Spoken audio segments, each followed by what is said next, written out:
everyone, welcome back to my channel, and those who are new on this channel, please do not forget to subscribe our amazing channel. And this lecture is about photorespiration.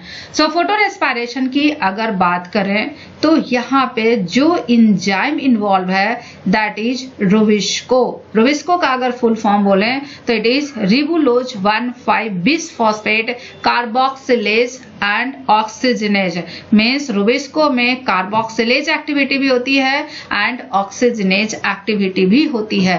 Carboxylase activity is responsible for CO2 fixation, जबकि oxygenase activity की वजह से होता है क्या, photo respiration. अब यहाँ पे बात यह है कि सपोज दैट कि ये रुबिस्को है और ये इसका एक्टिव साइट है. रुबिस्को के एक्टिव साइट पे CO2 भी बाइंड करता है एंड ऑक्सीजन भी बाइंड करता है and that oxygen is molecular oxygen. Molecular oxygen basically CO2 की बाइंडिंग को कॉम्पीट करता है at the active site of the enzyme, active site of Rubisco, and in every 3 or 4 turnover, one turnover oxygen की binding होती है.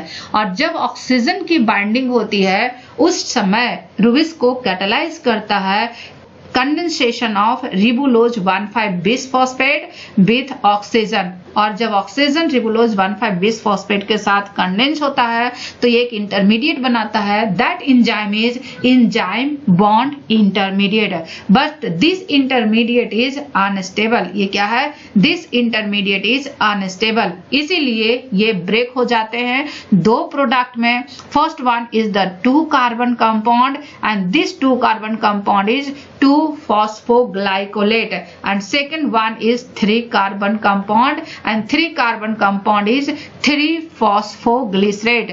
3 carbon compound क्या है, 3 carbon compound है 3-phosphoglycerate.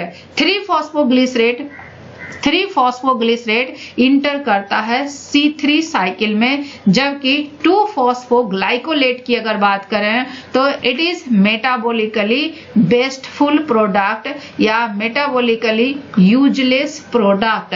और जब भी कोई मेटाबोलिकली यूजलेस प्रोडक्ट बनता है उसके 2 पाथवे होते हैं, या तो वो सेल से बाहर निकाल दिया जाता है या फिर मेटाबोलिकली यूजफुल प्रोडक्ट में कन्वर्ट किया जाता है. मेटाबोलिकली यूजफुल प्रोडक्ट में इसे कन्वर्ट करना पड़ता है. बट सवाल यहाँ पे ये है कि जब ये ऑक्सीजन ऑर्गेनिजम्स के लिए इतना डिलीटेरियस है, then why did the evolution of rubisco produce an active site unable to discriminate well between CO2 and oxygen. Means अगर ऑक्सीजन डिलीटेरियस है ऑर्गेनिज्म के लिए तो रुबिस्को का जो ये एक्टिव साइट है वो कार्बन डाइऑक्साइड एंड ऑक्सीजन के बीच में डिस्क्रिमिनेट क्यों नहीं कर पाता है. And this evolution occurs perhaps before the time and about 2.5 billion years ago. About 2.5 billion years ago जब ऑक्सीजन का प्रोडक्शन हो रहा था by photosynthetic organisms, and oxygen का production by photosynthetic organisms they started reach the oxygen content of atmosphere. Before that time कोई भी selection pressure नहीं था रुबिस्को के लिए to discriminate the oxygen and carbon dioxide, क्योंकि उस टाइम पे ऑक्सीजन प्रोड्यूस नहीं हो रहा था. लेकिन जब ऑक्सीजन जैसे जैसे प्रोडक्शन बढ़ गया उसके बाद भी रुबिस्को में ये डिस्क्रिमिनेशन की एबिलिटी डेवलप नहीं हुई. कार्बन डाइऑक्साइड की Km की वैल्यू बोले तो इट्स 9 माइक्रोमोलर, ऑक्सीजन की Km वैल्यू बोले तो इट्स 350 माइक्रोमोलर.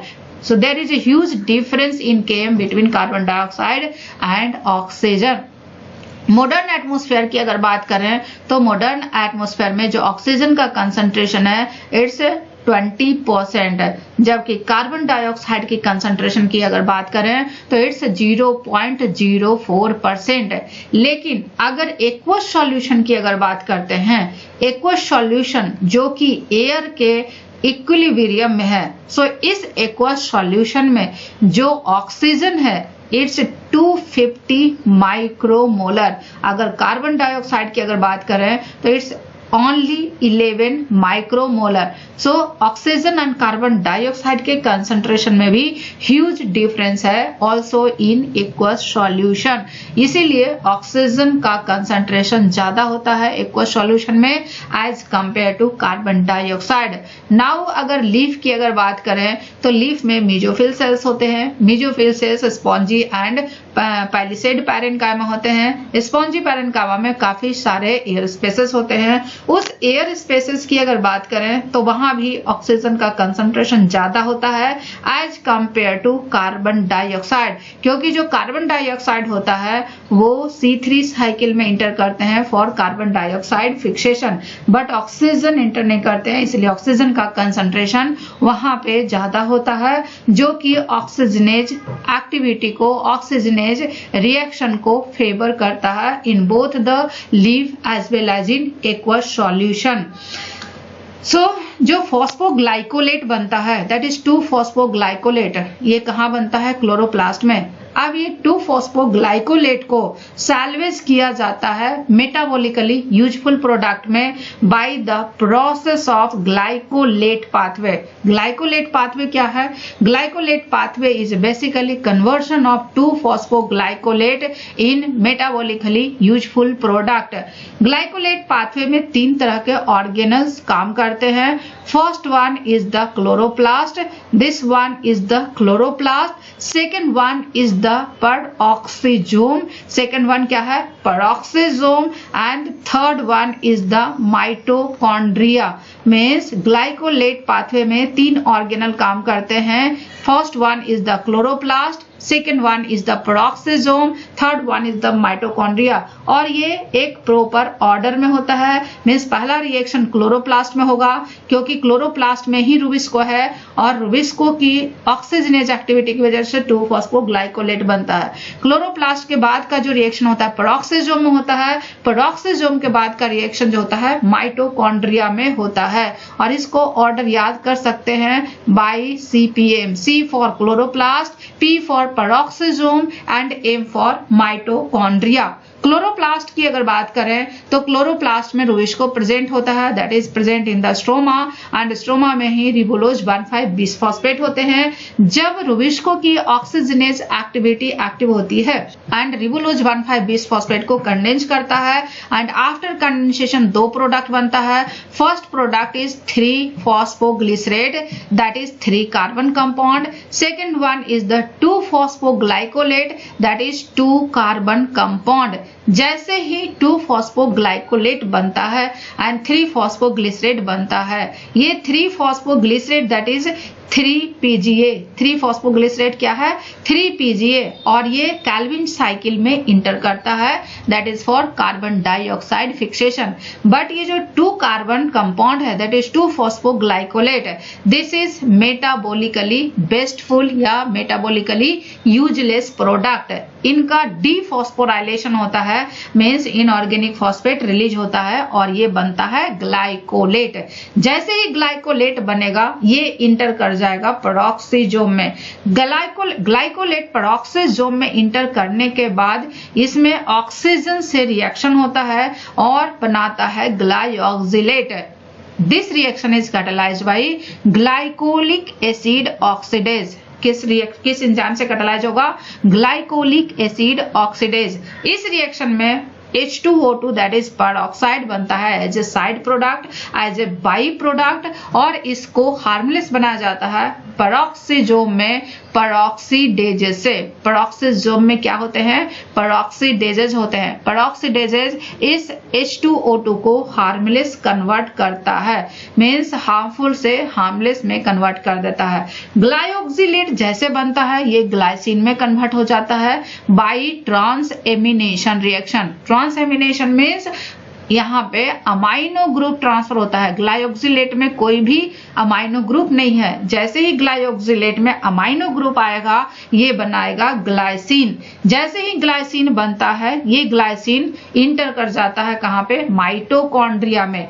और 2 ग्लाइसिन मीन्स 2-फॉस्फोग्लाइकोलेट से ग्लाइसिन तक का ये 2 बार पाथवे मीन्स 2-फॉस्फोग्लाइकोलेट 2 मॉलिक्यूल ग्लाइसिन में कन्वर्ट होगा। जैसे ही ग्लाइसिन में कन्वर्ट होगा, जैसे ही ग्लाइसिन माइटोकॉन्ड्रिया में इंटर होता है, माइटोकॉन्ड्रिया में एक एंजाइम होता है that is glycine D carboxylase.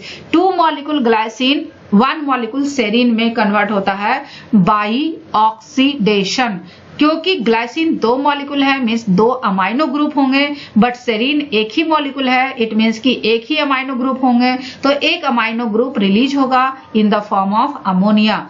Glycine 2 molecule है मीन्स कार्बोक्सिल ग्रुप भी 2 होगा, लेकिन सेरीन एक मॉलिक्यूल है, इट मीन्स कि एक ही कार्बोक्सिल ग्रुप होगा, तो एक कार्बोक्सिल ग्रुप रिलीज होगा in the form of carbon dioxide. And this step is basically oxidation step. So यहाँ पे एक दूसरे चीज का रिडक्शन होगा and that is NAD+। NAD+ 2 electron and 2 proton लेके NADH और H+ में कन्वर्ट होगा। जैसे ही सेरीन बनता है, ये सेरीन पेरोक्सिसोम में अगेन इंटर करता है।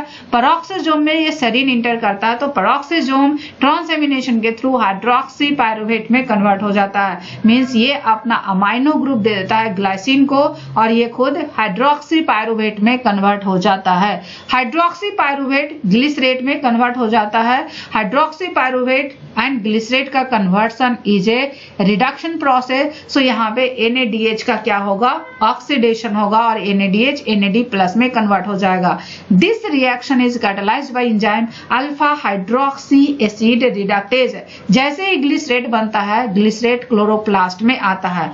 ग्लिसरेट क्लोरोप्लास्ट में आएगा, ग्लिसरेट से 3-फॉस्फोग्लिसरेट बनता है बाई फॉस्फोराइलेशन और यहाँ पे एक ATP यूज होता है। सो इन समरी अगर बोले तो 2-फॉस्फोग्लाइकोलेट को 3-फॉस्फोग्लिसरेट में कन्वर्ट करने के लिए एक ATP खर्च होता है, 2 ऑक्सीजन मॉलिक्यूल यूज होते हैं और एक कार्बन डाइऑक्साइड मॉलिक्यूल रिलीज होता है।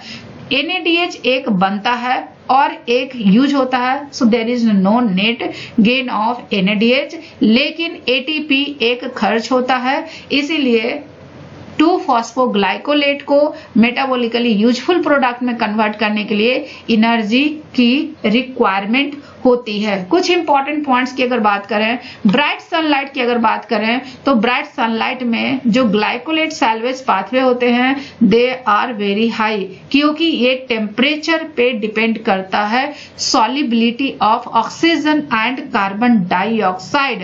क्या डिपेंड करता है?